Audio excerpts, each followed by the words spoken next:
Sejam muito bem-vindos a mais um Gravado na História do canal TQSP, o canal Tinha Que Ser Preto, o canal que traz pretos e pretas inspiradores e suas histórias.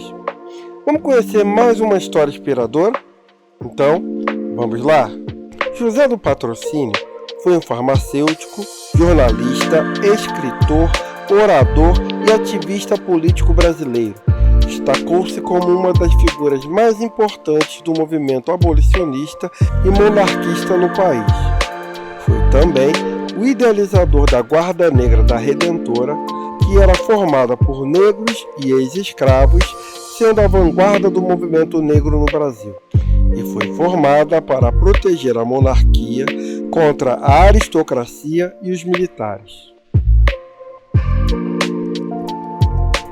Filho de João Carlos Monteiro, vigário da paróquia de Campos do Goytacazes e orador sacro de reputação da Capela Imperial, com Justina do Espírito Santo, uma jovem escrava mina de 15 anos, cedida a serviço do cônego.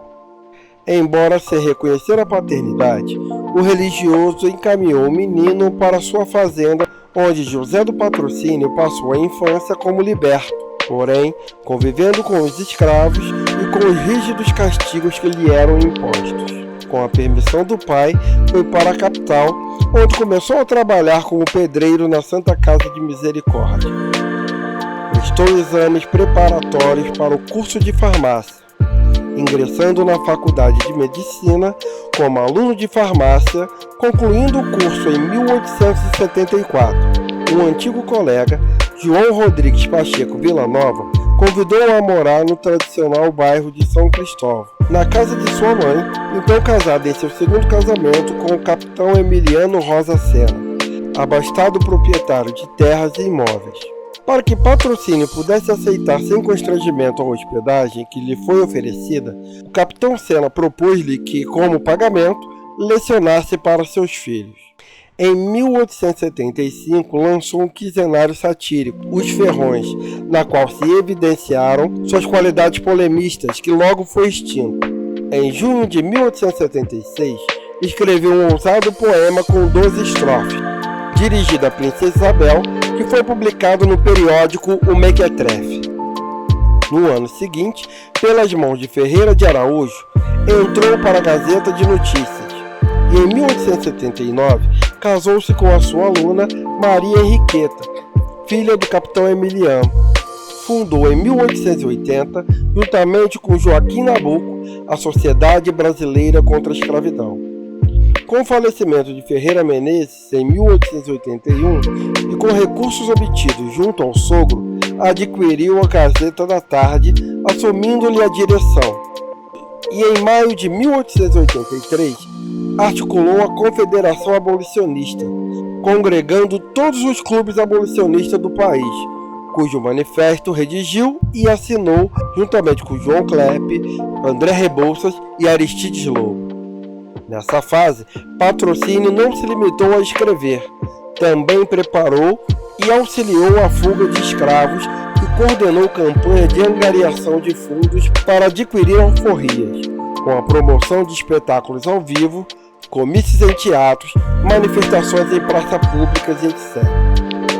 Em 1882, a convite de Paulo Ney, Patrocínio visitou a província de Ceará.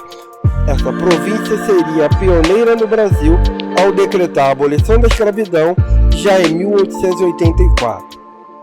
A sua mãe, idosa e doente, viria a falecer no final de 1885.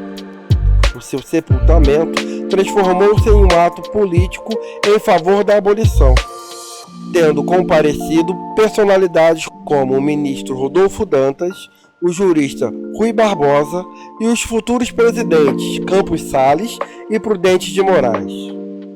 No ano seguinte, iniciou-se na política, sendo eleito vereador da Câmara Municipal do Rio de Janeiro com votação maciça.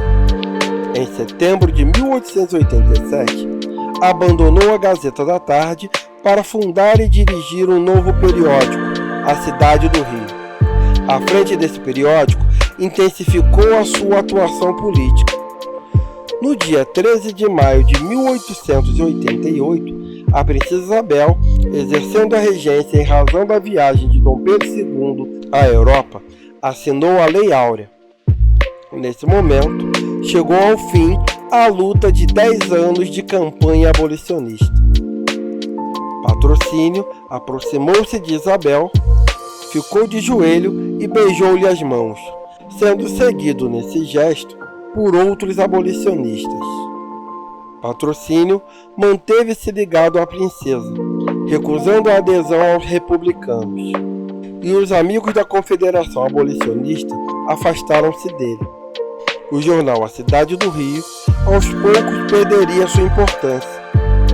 Por ironia do destino, a Cidade do Rio e a própria figura de Patrocínio passaram a ser identificadas pela opinião pública como defensores da monarquia em crise.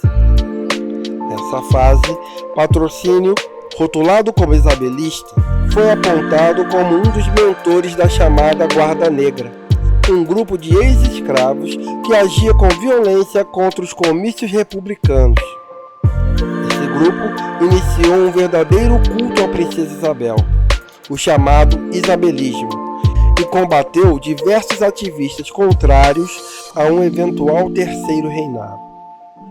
Após a proclamação da República em 1889, entrou em conflito com o governo de Marechal Floriano Peixoto ao apoiar a revolta armada contra o regime republicano recém-estabelecido. No dia 6 de abril, divulgou um manifesto em seu jornal, dirigido ao presidente e escrito por generais e admiradores. Floriano Peixoto declarou estado de sítio e mandou prender José do Patrocínio, Olavo Bilac, entre outros. Patrocínio foi confinado às margens do Rio Negro, retornando discretamente ao Rio de Janeiro em 1893. Mas com o estado de sítio ainda em vigor, a publicação do A Cidade do Rio continuou suspensa. Sem fonte de renda, Patrocínio foi residir no subúrbio, em Inhaúma. Nos anos seguintes, a sua participação política foi inexpressiva. Concentrou sua atenção no moderno invento da aviação. Iniciou a construção de um dirigível de 45 metros, o Santa Cruz. Porém, o sonho de voar jamais foi concluído. Em 1903, José do Patrocínio foi chamado para discursar numa recepção oferecida a Alberto Santos Dumont, que chegara da França. Continuava escrevendo para alguns jornais, de onde tirava a sobrevivência. Já no final da vida, em uma viagem à Europa, José do Patrocínio conheceu carros e ouviu falar de aviões e máquinas voadoras que haviam sido inventados pelos irmãos Wright.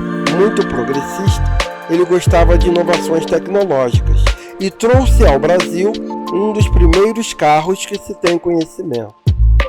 José do Patrocínio foi ainda um dos fundadores da Academia Brasileira de Letras, onde ocupou o assento número 21.